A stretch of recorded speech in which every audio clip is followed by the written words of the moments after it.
kita baru dapat kabar duka, dan ini wallahi musibah. Rasulullah melarang dari an-na'yu. Na'yu itu mengumumkan kematian. Jadi justru kalau ada kematian itu bukan diumumkan, hanya di...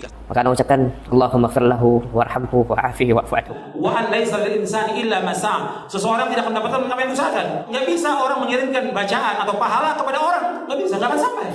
Baik, bismillahirrahmanirrahim. Assalamualaikum warahmatullahi wabarakatuh. Ayuhal ikhwatul kiram, kita baru dapat kabar duka, dan ini wallahi musibah. Kata para ulama, inna mautal ulama la musibatun. Yang namanya meninggalnya, wafatnya para ulama adalah musibah bagi umat Islam. Dan wallahi sedikit banyak keluarga ana itu tersendah, itu sebabnya jalur beliau rahimahullah Ustaz Yazid Jawas. Maka Anda ucapkan Allahumma ighfir lahu warhamhu wa'afihi wa'fu anhu. Ya Allah, ampuni beliau, rahmati beliau, maafkan kesalahan beliau, limpahkanlah rahmat yang seluas-luasnya untuk beliau rahimahullah. Tentang masalah pengumuman kematian, itu kan ada larangannya dalam hadis Nabi SAW. Naha Rasulullah anin na'yi. Rasulullah melarang dari an-na'yu. Na'yu itu mengumumkan kematian. Jadi justru kalau ada kematian itu bukan diumumkan, hanya dikasih tahu beberapa orang yang memang mau mengurus jenazahnya. Perhatikan tuh. Naha Rasulullah anin nahyi. Itu ada, antum lihat di kitab-kitab fikih tentang masalah ini. Di Kitabul Janaiz. Itu larangan mengumumkan kematian. Yang melarang siapa? Rasulullah SAW. Bukan sekarang ada kematian diumum. Sekarang yang paling penting, ketika ada kematian, yang paling penting itu adalah orang-orang yang ngurus jenazahnya, memandikannya, menyolatkannya, membawa ke kubur. Orang lain di luar kota, apa urusannya dia? Apa kepentingannya dia? Yang melarang ini siapa? Rasulullah SAW. Bukan ulama, Rasulullah melarang mengumumkan kematian. Kalau sekarang di kampung kadang-kadang diumumkan, karena memang orang kampung itu yang ngurus jenazahnya untuk memandikan dan juga menyolatkan. Jadi untuk perhatikan, diumumkan untuk orang-orang yang terdekat. Diberitahu kalau orang terdekat. Untuk apa? Supaya mereka tahu. Dan juga yang terdekat itu biasanya juga yang bermuamalah dengan dia.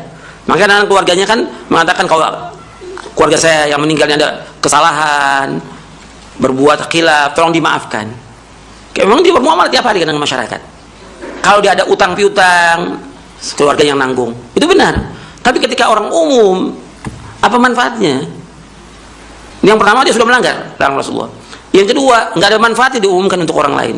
Yang ketiga, ini yang tadi ditanyakan, menakut-nakuti kaum muslimin. Kan iman itu berbeda-beda orang, bertingkat-tingkat.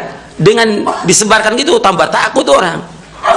Dan ini yang takut bukan hanya orang awam, pelajar takut, ustadznya tambah takut sekarang. Jadi antum jangan umumkan. Bagaimana kalau kita datang ke kuburan orang tua, kali kerabat, kemudian kita membaca Al-Fatihah? Baca Al-Fatihah nggak ada contoh. Al-Fatihah untuk orang mati nggak ada contoh dan nggak akan sampai.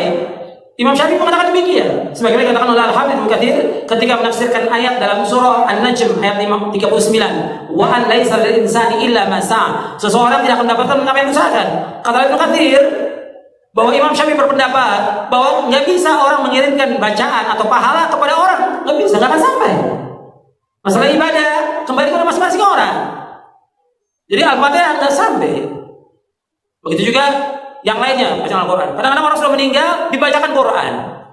Orang disuruh membaca Al-Quran di mana? Di rumah. Terutama surah Al-Baqarah. Di masjid baca Al-Quran, bukan di kuburan. Al-Quran ini diturunkan oleh Allah untuk ancaman kepada siapa?